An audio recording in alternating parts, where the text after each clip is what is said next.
Alam raya ini milik Allah. Dan semua di alam raya ini milik Allah. Maka dipilih tidak dipilih itu terserah yang punya apa terserah kita. Apa terserah kriteria, apa terserah definisi. Dalam konteks kita sebagai objek diambil, tentu terserah yang punya. Kemudian Allah bilang, orang-orang itu saya pilih. Nah kalau milihnya Allah berdasar kepunyaan, tentu Allah boleh dong memilih orang yang sebetulnya berstatus dolim. Ya tapi ya tetap dia dolim, tapi ya tetap dipilih.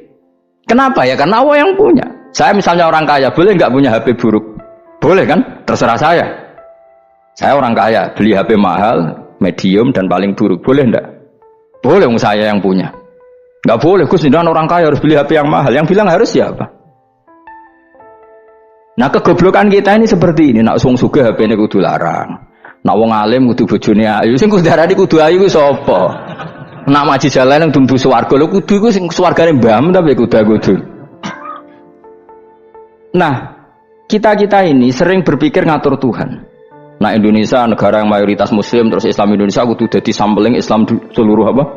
Dunia. Ya ora usah sombong ngono ya keben. Mayoritas juga wonge kakean ngono ae ora perlu GR jadi sampling percontohan Islam internasional ora perlu ngono. Lah misalnya terus jadi contoh misalnya di Masjid Haram niru Jumatan di Indonesia berangkat mbek do rokokan. Bariku teki diusep-usep nang pojok pager. Lah misalnya wong Mekah terus do ngono kabeh karena mencontoh Islam Indonesia. Kacau kan? Ora usah GR ngono biasa wae. Napa? Biasa wae. Terus misalnya mencontoh Islam Indonesia anak jaran Wali Songo terus tahlilan nunggu nganti setengah jam. Lah terus raudhah dikepung ngono rak macet Mekah Madinah. Mergo agar ziarah Nabi terus lungguh apa? Sak jam. Nah ning wali sak jam ning Nabi 2 jam lah kira-kira gitu. Ya malah nganyak Kanjeng Nabi tuh. Nabi sekaruan afdhalul khalqi mbok dongakno wa maghfir lahu warhamhu.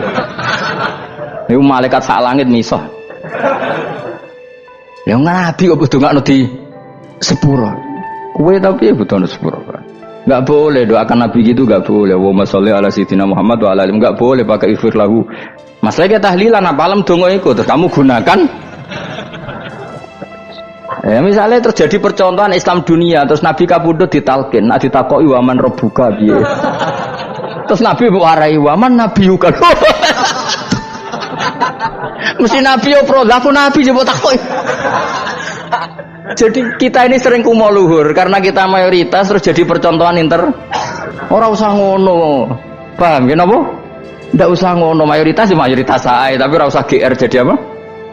Percontohan internasional. Mungkin kalau masalah Islam damai ya bagus. Tapi itu kan tidak hanya Indonesia. Di mana-mana yang Islam damai juga banyak dan yang tukaran juga banyak. Toh yang tukaran nggak pernah maklumatkan diri ini percontohan janda. Ya biasa saja. Saya ulang lagi ya. Maka menurut saya nggak akan benar pendapat Khawarij atau pendapat Islam yang keras bahwa orang dosa besar itu keluar dari Islam. Karena ketika Allah mengatakan kemudian aku pilihkan kitab ini tak kasihkan orang-orang yang saya pilih, itu diantara yang pertama adalah meskipun mereka sebagian tetap zalim. Artinya tetap zalim itu tidak menjadi dia keluar dari status Islam. Paham ya? Sekarang saya tanya, yang dikatakan warga Indonesia itu siapa? Ya siapapun yang bergeografis di Indonesia, lahir sebagai akte Indonesia, ya orang Indonesia. Kemudian ada yang penjahat, ada yang maling, kita penjara. Apa dia keluar dari kebangsaan Indonesia? Enggak kan? Sama ketika orang Islam menjadi zina dan fase koruptor, keluar dari Islam enggak? Enggak. Karena Allah tetap bilang faminhum. Apa? Faminhum. Jelas ya? Wes kayak ngarah Khawarij. Kenapa? Kalau Khawarij cara berpikir itu ekstrim. Setiap dosa besar itu mengeluarkan orang dari status Islam. Oh, itu bahaya sekali. Karena nanti kalau itu iya, kita akan kehilangan banyak orang nopo Islam. Makanya Nabi nanti ngendikan, saya berharap yang nanti masuk surga dari umatku itu separuh, 2/3. Itu kata ulama-ulama. Kalau kita pakai mazhab Khawarij, orang Islam itu tidak sampai 1/3. Karena banyak yang keluar dari Islam. Duwe keris gak Islam, duwe akeh ra Islam, nglakoni jimat gak Islam, nyekel patok gak Islam, dosa gede gak Islam, korupsi gak Islam. Terlalu banyak yang kita usir dari Islam.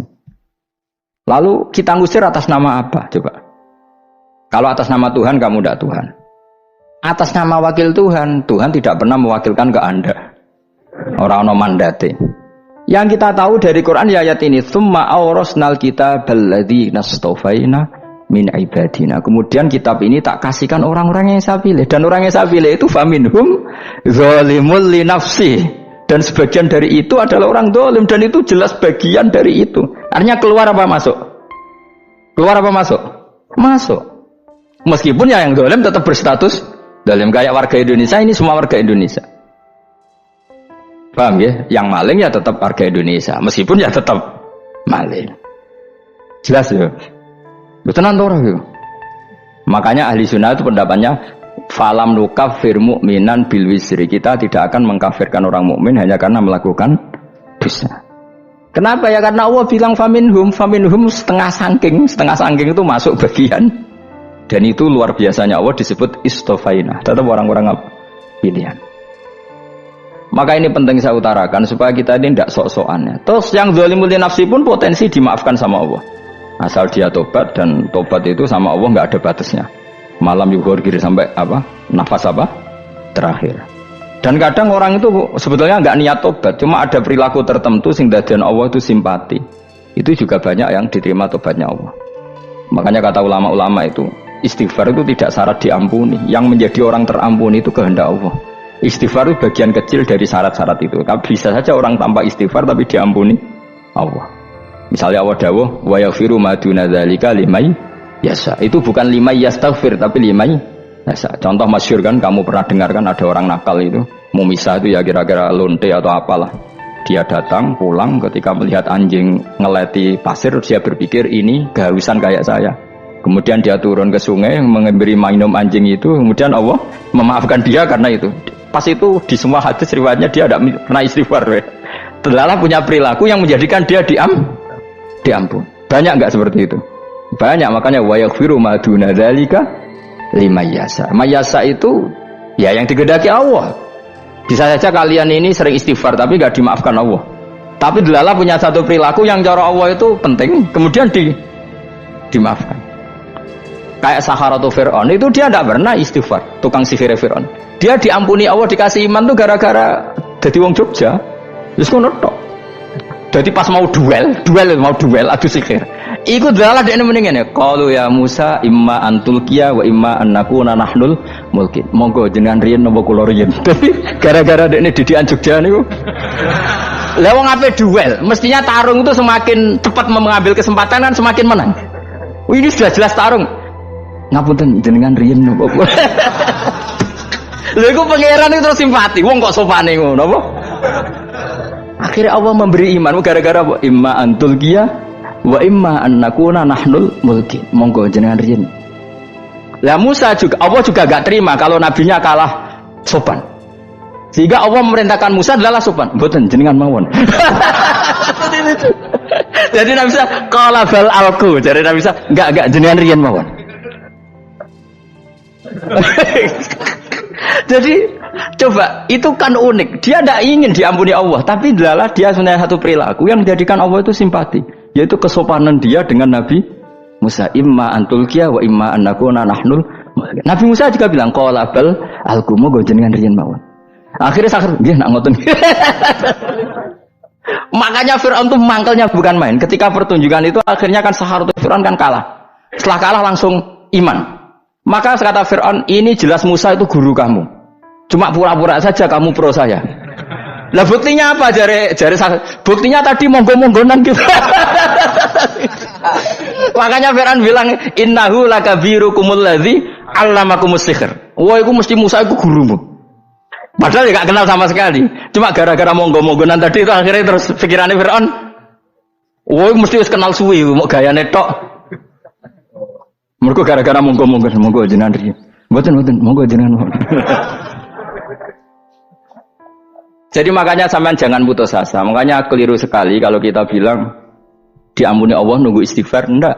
Tentu istighfar penting, kita sepakat. Istighfar itu penting, kita sepakat. Tapi itu tidak satu cara-caranya Allah untuk orang bisa diampuni. Nabi misalnya ngendikan ana wa kafilul yatim kahateni fil jannah. Coba. Orang sering istighfar sama kafilul yatim, kira-kira surganya cepat mana? Cepat kafilul yatim meskipun enggak istighfar. Boleh istighfar terus tapi medit ra karuan. Tak jamin pun rokok alamatnya medit jelas nen rokok aku roh. Jelas. Al-bakhil qaribun minan nar, jelas alamatnya deket-deket situ lah, paham ya? Wis jelas as-sakhi qaribun minallah, qaribun minan nas, baidun minan nar. Nah al-bakhil baidun minallah, baidun minal jannah, qaribun minan nar. Jadi wong medhit itu ya deket-deket situ alamatnya sudah jelas deket-deket neraka. Ana wa kafirul yatim kahataini fil. Berapa? Apa semua yang dimaafkan Allah Nabi nyebut syaratnya istighfar? Kebanyakan malah enggak. Orang alim misalnya. Makanya orang alim kalau jarang istighfar kamu enggak usah iri. Orang alim itu mulang tok, itu langit bumi mintakan ampun. Wa innal alima la yastaghfiru lahu man fis samawati wa man fil ard hatta al khitan fil bahr. Orang alim itu otomatis dimintakan maaf oleh langit dan bumi sampai iwak ning laut. Nggak cenderung Gus Pak jarang istighfar. Aku sing istighfar isa akeh sembrono. Langit bumi no. Mulane kula nu jarang istighfar bukan karena saya sombong, memanfaatkan istighfar mereka, no? Dan saya yakin itu lebih mandi timbang istighfar saya. Mun koman fi samawati nglebokno Jibril, Mikail, orang-orang keren, no? Makhluk-makhluk no? Keren.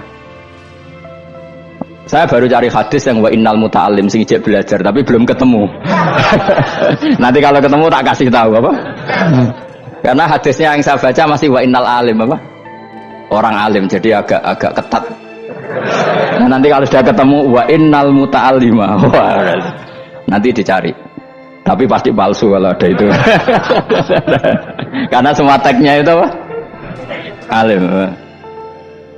Atau ya kamu alim dibanding yang di bawahnya. Ya semoga itu masuk apa? Jadi dibanding orang Papua kan wis alim. Saya ulang lagi ya, ini penting sekali. Jadi latihlah jangan punya gerakan takfiri orang lain dianggap kafir, orang lain dianggap kafir, karena Allah tidak pernah mengusir hambanya. Meskipun apapun salah dia, kata Allah tetap faminhum. Apa? Faminhum. Hum itu rujuknya ke yang depan. Jadi termasuk orang-orang yang saya pilih adalah faminhum zalimul li nafsi. Tetap dia di arena itu. Nisbatnya Islam ya tetap di area Islam itu. Meskipun yang ya kayak warga Indonesia coba. Warga Indonesia itu siapa? Yang terlahir di Indonesia dan ber-KTP kartu keluarga Indonesia sudah. Nanti tentu yang bajingan tetap bajingan, yang koruptor tetap koruptor. Tapi menjadi warga Indonesia terus keluar dari warga Indonesia, tetap warga Indonesia. Kira-kira seperti itulah analoginya. Tetap istofaina, tapi tetap berstatus faminhum dalim. Tapi rujuknya kan tetap faminhum ikut setengah sangking alladinas tofaina.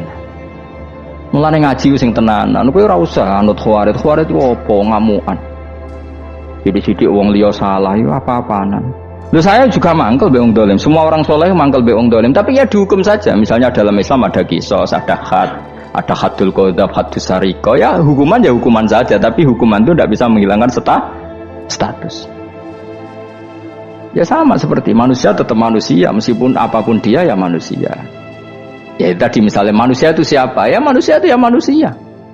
Terus kamu bikin orang yang standar ideal manusia adalah yang berperilaku baik, yang nggak pernah salah. Kemudian kalau Zaid itu maling berarti tidak manusia. Terus barangnya apa? Ketek.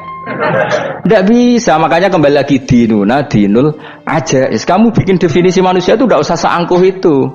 Manusia seperti ini manusia ya sudah. Maling ya manusia, orang soleh ya manusia, orang sedengan ya manusia. Lelaki itu apa? Yang punya alat kelamin penis itu lelaki, titik sudah. Sehingga nanti warisannya ya dia lelaki. Sholatnya dia bergaya. Kamu tidak usah bilang gini, lelaki adalah yang cakap memimpin, yang maco, yang kuat. Jika kalau tidak seperti itu namanya perempuan. Terus kamu membolehkan yang seperti ini jadi makmumnya perempuan, imamnya perempuan sing maco. Kacau enggak kalau agama nuruti logika-logika itu? Enggak jawab aja. Kacau. Lalu lucunya sekarang banyak kecerdasan yang mengarah ke sana. Makanya agama ini jadi kacau karena sudah ada dinul ajais. Agama ini agama ummi. Ya agama ini agama ummi. Kata Allah huwallazi ba'atsa fil ummiyin. Ummiyin itu lugu itu polos. Jadi kalau orang polos misalnya gini, ini apa? Kira-kira kalau jawab orang polos ini, jam. Bagus kan jawab jam. Jam untuk apa? Penunjuk waktu ya sudah seperti itu. Tapi kalau orang engkek, ini itu apa jam? Itu barang murahan. Bulat kan oleh jawab. Ono numpak mobil carry itu apa? Itu black melaku. Yang mobil itu Alphard. Jadi kacau. Enggak boleh agama dibawa ke sana. Apa? Agama di sana dibawa ke sana. Nah itu madzhabnya ahli sunnah apa? Wal jamaah. Ketika Rasulullah ngendikan la yu'minu ahadukum hatta yuhibba li akhi, ora kok diarti ini ora iman Jika yang menyala itu tidak iman, tidak seperti itu cara mengartikan ahli sunnah wal jamaah. Karena status itu tidak pernah hilang. Yang hilang hanya kesempurnaannya. Paham ya? Kesempurnaan kita jadi manusia hilang karena kita maling, karena jadi koruptor. Tapi tetap kita manusia. Kesempurnaan kita sebagai orang mukmin hilang kalau kita fasik. Tapi kita tetap mukmin. Paham ya? Makanya setiap hadis gitu kata ahli sunnah la yu'minu imanan kamilan. Wes dong ya. Dong. Ya terus alhamdulillah subhanallah. Ya doa alim mas malam 22. Malam Lailatul. Aku kadang melok goblok aduh. Saya tuh sering dididik sama bapak saya, sekumpul wong akeh kudu melok goblok guys. Makanya bapak itu kalau ada orang pidato, bapak kan juga enggak suka pidato juga, tapi ya kerso kadang-kadang. Saya pun kadang-kadang kerso. Asal sing utus pernah guru, pernah sepuh kadang kerso. Nah, bapak nak bahas pengajian diomongin balik dari bapak, malah bingung. Ini ngomong apa wae. Coba kita dengan PD-nya bilang Lailatul Qadar itu 21 sampai berapa? 29. Lailatul Qadar. Warna iki malam Lailatul Qadar. Lalu Lailatul Qadar keren tuh karena apa sih? Karena nuzulul Quran. Lalu nuzulul Quran tanggal 17. Lalu Lailatul Qadar tanggal berapa? Oh, ada nih. Alhamdulillah. Tapi ini jangan jadi keiskalan yang masif itu sudah difitnah itu. Cara Gus Bak, ya ora cara Gus Bak, cara Quran ngawur gitu. Sembrono. Memang aku tidak pendapat tentang Quran dan ayatnya seperti itu. Maka yang benar Lailatul Qadar itu kata ulama-ulama dulu orang yang beramal soleh, ya itu sudah anggap saja dapat Lailatul Qadar. Ora usah ndelok esuk-esuk ndelok srengenge blerengen ta ora. Nek ora blerengen berarti untuk Lailatul Qadar. Jan mendung kan blereng piye. Terus bengi angite sayup-sayup. Anggere dini hari ya sayup-sayup blok-blok aneh-aneh wae. Lah nek pikir sego ora, berarti wong laut gak taran untuk Lailatul Qadar. Ke segoro gitu langine bianter. Lah nek ning Dieng ya mesti sayup. Mau angin dok gunung wis kesel tadi terus sayup-sayup. Gawe ukuran ojo ngono, gawe ukuran ngono rak wong Dieng luwih ngrasa entuk Lailatul Qadar timbang wong Segoro Kidul. Segoro Kidul angine apa? Buanter. Padahal alamate piye? Sayup-sayup. Mana-mana.